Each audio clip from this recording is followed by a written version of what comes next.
नमस्कार दर्शकों, आप सबका स्वागत है आपके अपने YouTube channel astro journey a divine voice पर।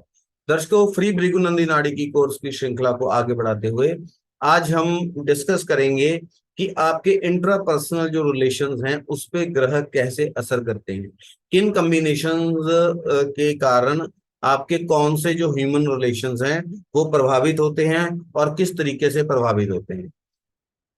हम इस बात पे चर्चा करेंगे कि कैसे जो ग्रह हैं, एक पुत्र के अपने पिता के साथ, एक अपनी माता के साथ, और एक जातक के अपनी पत्नी के साथ, या जो जातिकाएं हैं उसके अपने हस्बैंड के साथ, और जो प्रोफेशनल फील्ड है, आपकी वर्किंग प्लेस है, वहां पे जो रिलेशंस हैं, ह्यूमन रिलेशंस हैं, उनको कौन से ग्रहों की युति जो है किस तरीके से प्रभावित करती है।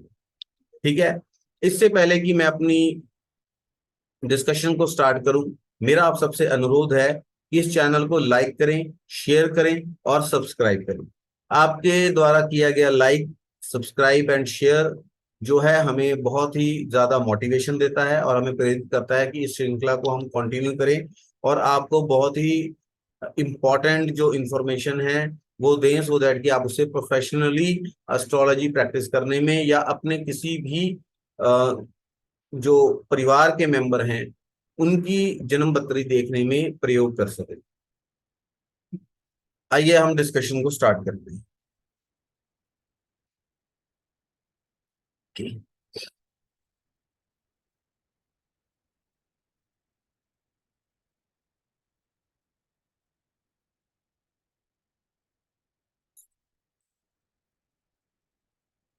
दर्शकों, अगर सूर्य को आपकी जन्म पत्री में, आपके जो सूर्य को बृहस्पति देख रहा हो, तो ये इंडिकेट करता है कि जो जातक है उसके अपने पिता के साथ और अपने पुत्र के साथ जो हैं वो रिलेशन जो है बहुत ही अच्छे रहेंगे, मधुर संबंध और मजबूत रिलेशन रहेंगे। एक अंडरस्टैंडिंग का जो लेवल है वो बहुत ही अच्छा रहने वाला है। अगर बृहस्पति चंद्रमा को देखे तो ये इंडिकेट करता है कि जो जातक है उसके अपनी माता के साथ जो संबंध है वो बहुत ही मधुर रहने वाले हैं। अब बहुत सारे जो दर्शक हैं वो बोलेंगे कि 99% जो हैं जातकों के अपनी माता के साथ अच्छे रिलेशन ही होते हैं। इसमें कोई डाउट नहीं है कि माँ से बढ़कर कोई नहीं होता। जो माता एक स्नेह और प्यार देती हैं वो इंसान को कभी कहीं से नहीं मिल सकता। लेकिन आपने ये देखा होगा कि कभी कभी क्या होता है कि प्रेम और स्नेह बहुत रहता है, लेकिन किसी ना किसी मिसअंडरस्टैंडिंग की वजह से घर में जो है तनाव की स्थिति बनी रहती है। ठीक है। तो हम उस चीज को इंडिकेट करते हैं जब हम एक रिलेशंस की बात करते हैं। तो रिलेशंस एक बहुत बड़े प्रोस्पेक्टस को इंडिकेट करते हैं। ठीक है। तो आप एक जब चीजों को एनालिसिस करें, मूल्यांकन करें, तो देखें कि एक बड़े प्रोस्पेक्टस पे चीज को देखने की कोशिश करें। ठीक है। तो चंद्रमा को जब बृहस्पति देखता है तो जातक के अपनी माता के साथ बहुत अच्छे रिलेशंस होते हैं, बहुत मधुर संबंध रहते हैं। उसे अपनी माता का स्नेह भी मिलता है उन, और परिवार में माता के साथ बहुत लगाव और बहुत अच्छी अंडरस्टैंडिंग रहती है हर विषय के ऊपर। ठीक है। एक मतलब बहुत अच्छा माहौल घर में रहता है, सबकी आपस में अंडरस्टैंडिंग रहती है। ठीक है। जब बृहस्पति जो है शुक्र को देख रहा है तो जो जातक है उसके अपनी सिस्टर के साथ, अपनी वाइफ के साथ और अपनी बच्ची के साथ जो है बहुत अच्छे, एक हेल्दी रिलेशंस को वो मेंटेन करता है। इन रिलेशंस से उन्हें मतलब अच्छी तालमेल मिलता है, स्नेह मिलता है और बहुत ही मधुर जो रिलेशंस को इंसान मेंटेन करता है अपने जीवन काल में। ठीक है।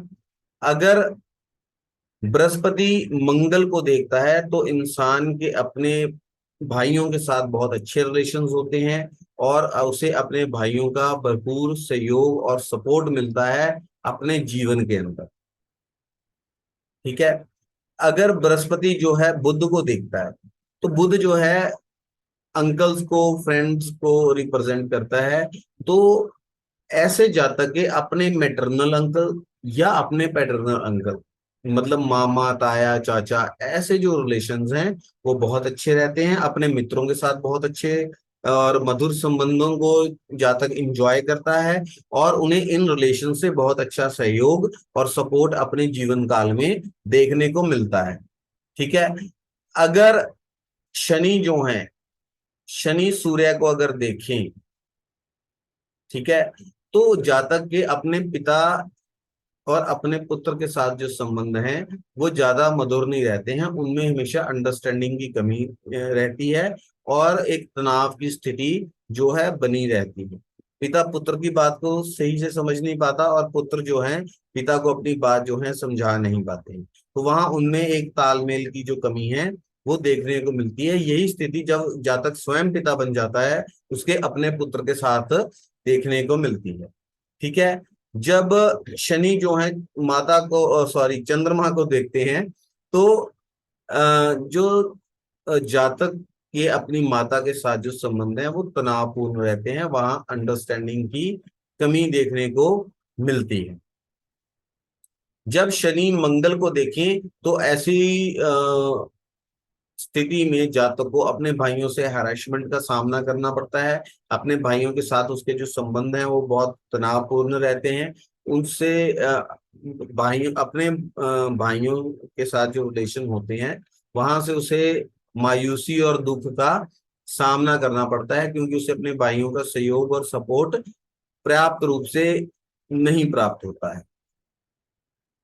जब सूर्य चंद्र और केतु, जब सूर्य चंद्र और केतु एक ही जगह एक ही साइन के अंदर हो, या एक ही त्रिकोण में हो, मतलब पंचम और नवम में हो, या एक घर आगे या एक घर पीछे हो, तो ऐसी स्थिति में जातक जो होता है उसके जो माता पिता होते हैं उनमें हमेशा ही तालमेल की कमी होती है। आपस में एक दूसरे को अच्छे से समझ नहीं पाते हैं, सपोर्ट नहीं पाते हैं, और उसके माता पिता के जो संबंध होते हैं वो तनावपूर्ण रहते हैं, और उनमें कलह क्लेश होती रहती है। ठीक है। अब सूर्य केतु और अगर मंगल है, तो ऐसी स्थिति में इंसान के अपने पिता के साथ और अपने भाइयों के साथ जो है डिस्प्यूट की स्थिति बनी रहती है।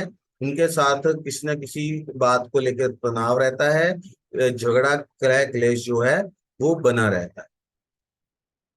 अगर मंगल बुध और केतु, या शनि केतु और मंगल हो, तो ऐसी स्थिति में जातक का अपने भाइयों के साथ कोई ना कोई विवाद खड़ा ही रहता है, झगड़ा होता रहता है, उन्हें उनसे कोई सहयोग नहीं मिलता, और अपने भाइयों से उसे हरासमेंट जो है वो मिलती है। जब बृहस्पति शुक्र और केतु इनकी युति हो, ये त्रिकोणीय संबंध बना रहे हो, एक ही भाव के अंदर हो तीनों, या एक दूसरे से सेकंड या 12वें भाव में हो, तो ऐसी स्थिति में जातक का अपनी पत्नी के साथ हमेशा जो है वो तनावपूर्ण स्थिति रहती है, झगड़ा होता रहता है, उनमें जो विचार होते हैं उनमें मिसअंडरस्टैंडिंग रहती है, उनके रिश्ते में मिसअंडरस्टैंडिंग रहती है, किसी न किसी बात को लेकर ड्यू टू मिसअंडरस्टैंडिंग। ठीक है। उनमें जो विवाद कलेश की स्थिति जो है बनी रहती है।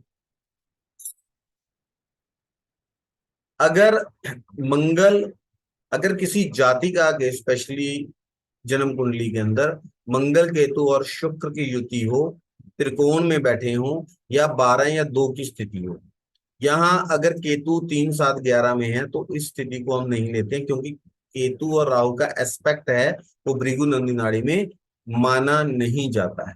तो ऐसी स्थिति में जातिका की अपने पति के साथ जो है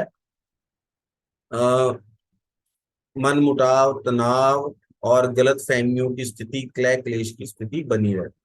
अब पहले वाली स्थिति में और इस स्थिति में फर्क है। पहले वाली स्थिति में ये सब चीजों का इनिशिएटिव जो है वो जीव खुद कर रहा है, अपनी पति के साथ, पत्नी के साथ झगड़ा कर रहा है। यहाँ पर जो इनिशिएशन है, जो दिमाग में वहम है, वो जातक की धर्म पत्नी की है। ठीक है। इन दोनों जो कॉम्बिनेशंस हैं, जैसे कि बृहस्पति केतु और शुक्र, और मंगल केतु और शुक्र, इसमें डिग्री का देखना भी बहुत जरूरी है। ठीक है, कि शुक्र की डिग्री ज्यादा है या मंगल की डिग्री ज्यादा है,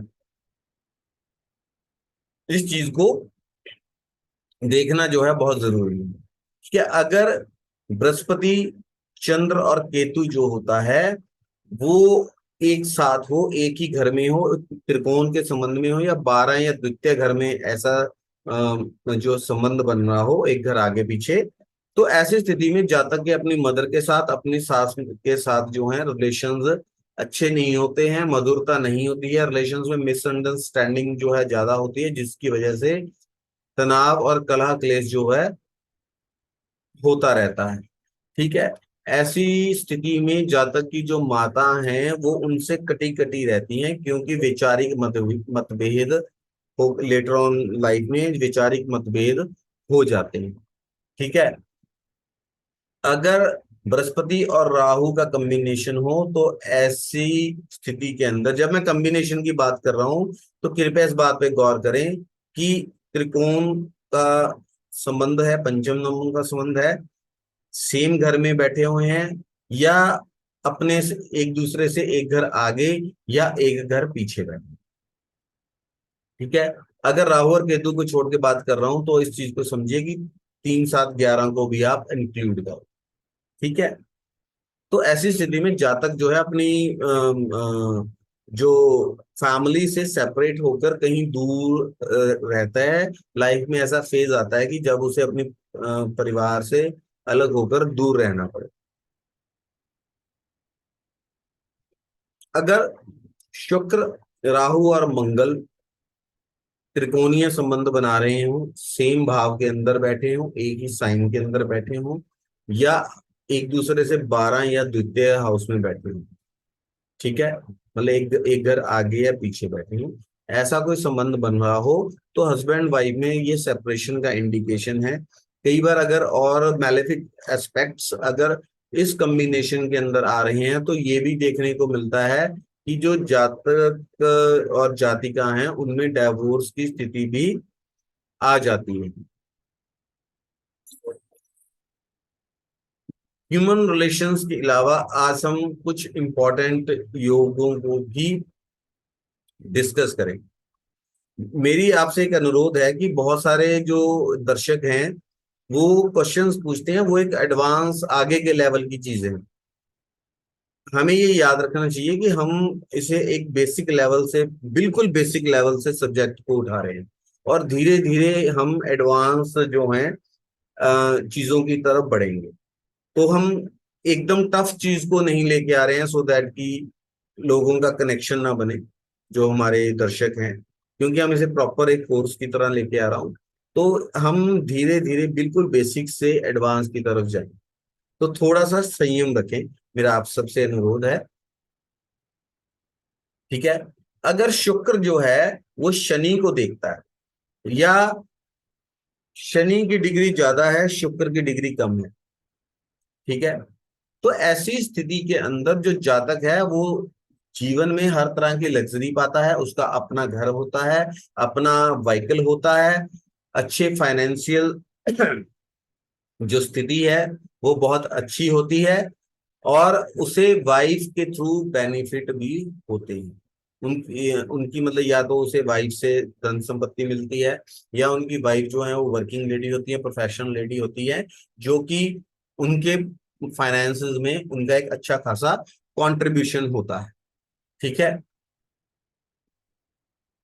अगर बृहस्पति शनि को देखता हो तो इंसान को एक बहुत अच्छा करियर मिलता है, प्रोफेशनल लाइफ बहुत अच्छी होती है, स्मूथ गोइंग करियर होता है, रिस्पेक्ट एंड ऑनर मिलता है, और उच्च कोटि के जो लोग होते हैं, जो उच्च पद पे आसीन लोग होते हैं, वो उससे हमेशा सहयोग और कोऑपरेशन करते हैं। अगर बुध जो हैं वो शनि को देख रहे हैं तो एक बहुत ही कंफर्टेबल अच्छा बिजनेसमैन बनता है जातक, और बहुत ही आराम से बहुत कम अड़चनों से बिजनेस करता है, उसे सबकी कोऑपरेशन सॉरी,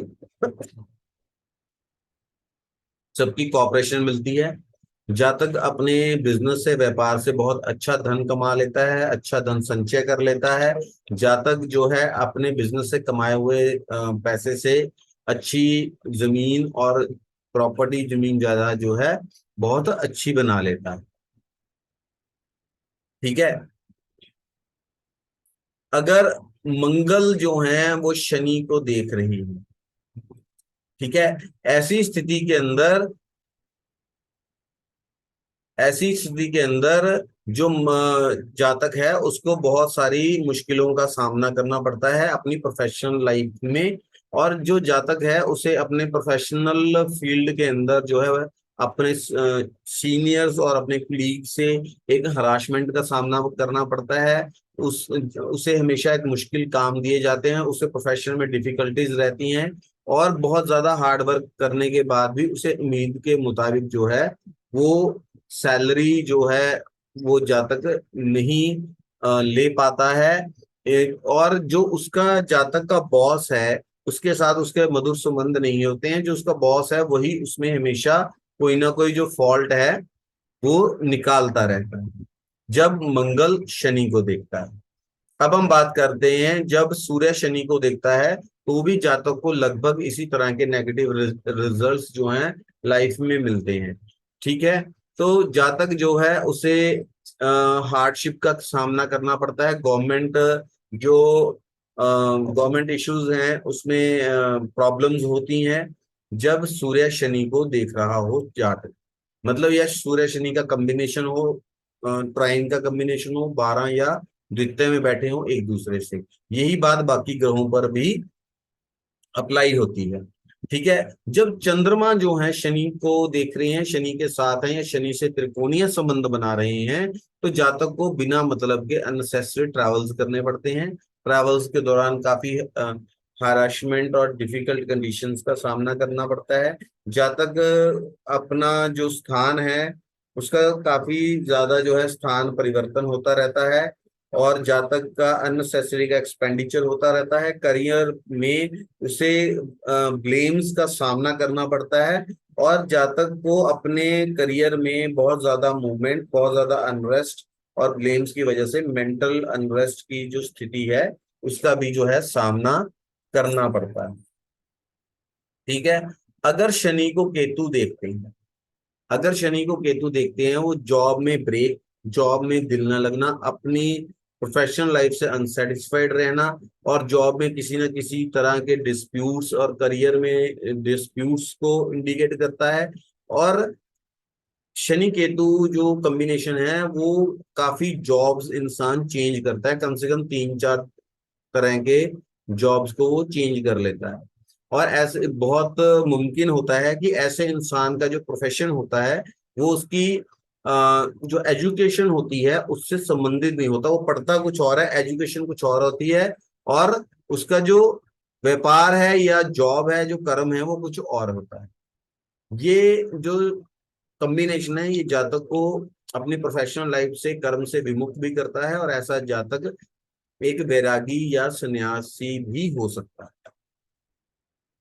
जब शनि के ऊपर राहु की दृष्टि हो, शनि राहु से त्रिकोण में बैठा हो, 12वें या द्वितीय घर में बैठा हो, उसी घर में बैठा हो, तो ऐसा जो जातक होता है इसे दरिद्र योग भी बोला जाता है। लेकिन ये नहीं है इसका मतलब कि जातक हमेशा ही दरिद्र ही रहेगा।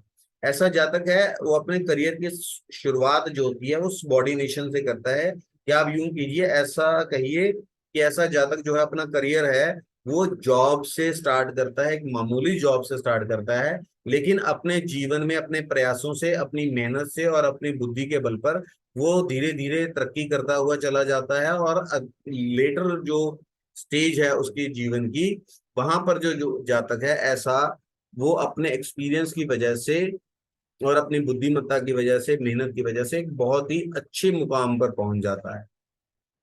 ज्यादातर ऐसे जातक जो होते हैं किसी बहुत बड़ी ऑर्गेनाइजेशंस में भी काम करते हुए देखे गए हैं, या ऐसे जातक जो है एक बहुत बड़ी ऑर्गेनाइजेशन खड़ी करने का मादा रखते हैं। इसी के साथ आज हमारी चर्चा को हम यहीं समाप्त करेंगे। मैं उम्मीद करता हूं कि जो जानकारी आपको मैं दे रहा हूं वो आपके लिए लाभदायक सिद्ध हो रही है। और अगर आपके कोई क्वेश्चंस हैं तो आप कमेंट बॉक्स में कमेंट कर सकते हैं। मेरी पूरी कोशिश रहेगी कि मैं आपके जो संदेह हैं, डाउट्स हैं, उनको कमेंट बॉक्स में रिप्लाई करके दूर कर सकूं।